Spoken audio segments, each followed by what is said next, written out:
Não, e você foi no alvo, né? O teu sentimento é o sentimento de grande parte da população brasileira hoje, que já entende que o STF é um risco à democracia justamente por esses motivos, porque tem tratado os iguais de maneira desigual.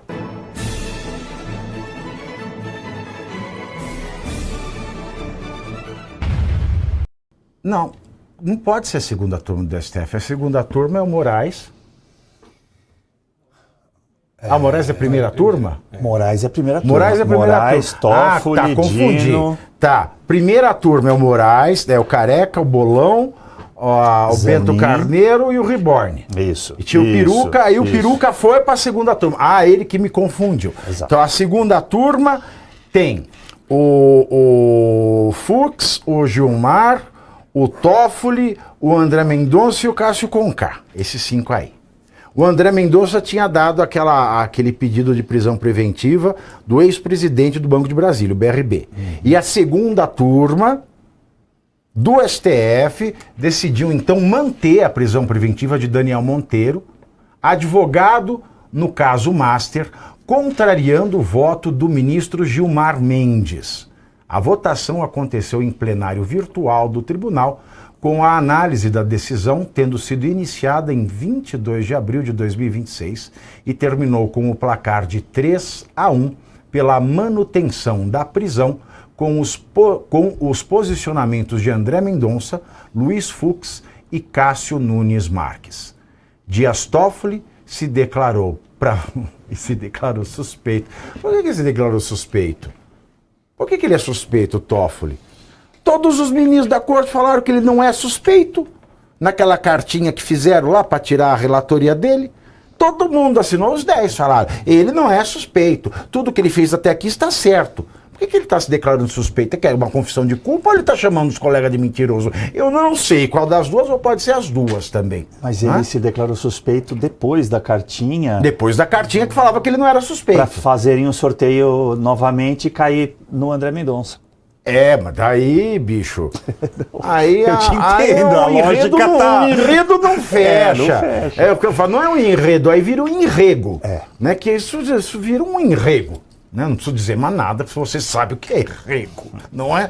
A prisão de Daniel Monteiro, ela foi autorizada pelo André Mendonça sob a suspeita de ter negociado 146 milhões de reais em propina com Daniel Vorcaro, fundador do Banco Master, em 6 imóveis de luxo.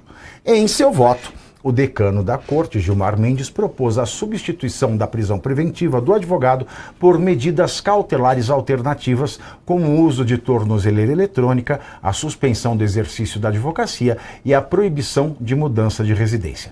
Os ministros também decidiram, por unanimidade, pela manutenção da prisão do ex-presidente do BRB, Paulo Henrique Costa. Olha aí. Tá aí. Eu acho o seguinte, eu sou contra esse negócio de prisão indiscriminada. Eu acho que a prisão é para uma pessoa que realmente põe a sociedade em risco. O cara vai voltar a delinquir, sabe-se disso. O cara é um perigo solto. Igual se soltar um lobo em sociedade.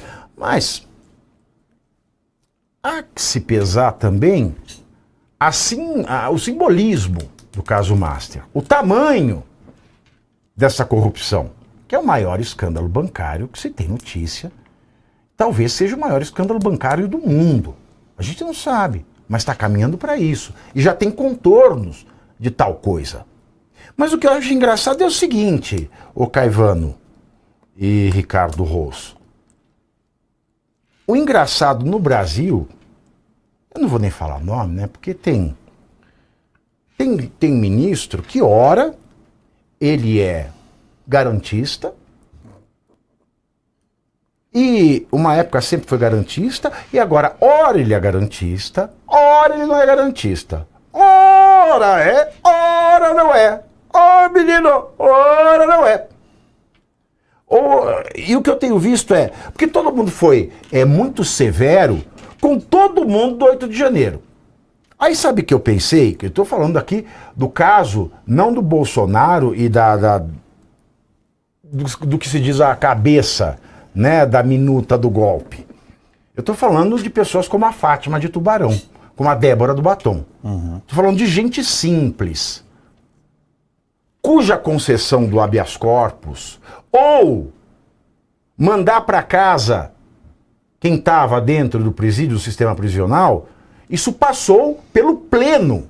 Vocês lembram disso?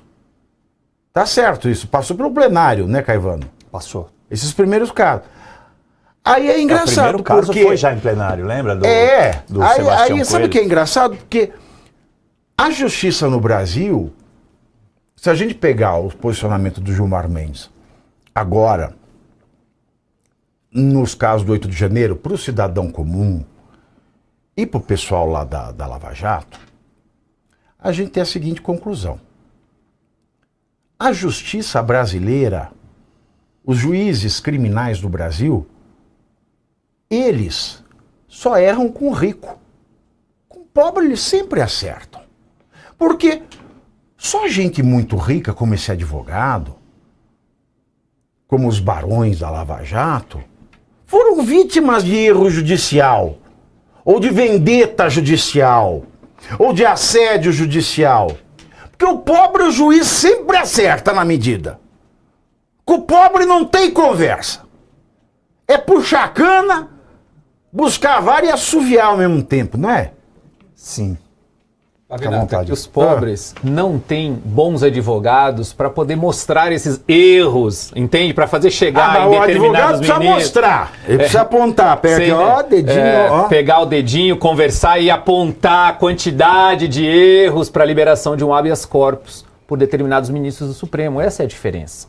Essa é a diferença. Você vê que nesse caso do advogado que está suspeito de desviar não sei lá quantos milhões, 76 de um acordo de 120 e poucos, aí o ministro Gilmar Mendes acredita que ele mereça uma pena alternativa, coloca uma tornozeleira, manda o rapaz para casa, enfim, vamos, né? Agora, no caso do pessoal de 8 de janeiro, por exemplo, no caso do exemplo da dona Fátima ou da Débora, que foram citadas aqui, não. Aí tem que puxar cana, mesmo no caso da dona Fátima, mais de 3 anos e 3 meses de cadeia. Então, por quê? Porque faltou a esse elo de ligação, né, para poder mostrar a um ministro do Supremo, então ele conceder ali um habeas corpus, ou pelo menos uma tentativa. Nesse caso, pelo menos, não deu certo. A segunda turma não concordou com o Gilmar e mantiveram o advogado preso. E aí, Caivano, o pessoal é tão tonho assim, que eu começo a achar, eu começo a suspeitar, Deus me livre se isso for verdade, mas eu começo a suspeitar o seguinte, que tem alguma armação do STF contra esse 8 de janeiro. Nossa, Pavinato. Eu começo a suspeitar, porque quando a gente... Eu vou só fundamentar rapidamente a minha suspeita, porque se a lei é igual para todos, né, se o princípio da igualdade diz que a lei é igual para todos, ou seja, quando você julga, não é quem você julga, mas o que você julga e de acordo com qual lei. Se a gente tem a mesma lei para Chico e para Francisco, por que para o Francisco todas as pompas e rapapés da lei e para o Chico nem a lei do cão é oferecida? Então eu começo a desconfiar dessas coisas. Por essa questão, eu posso estar muito enganado, mas é o que o povão sente em casa.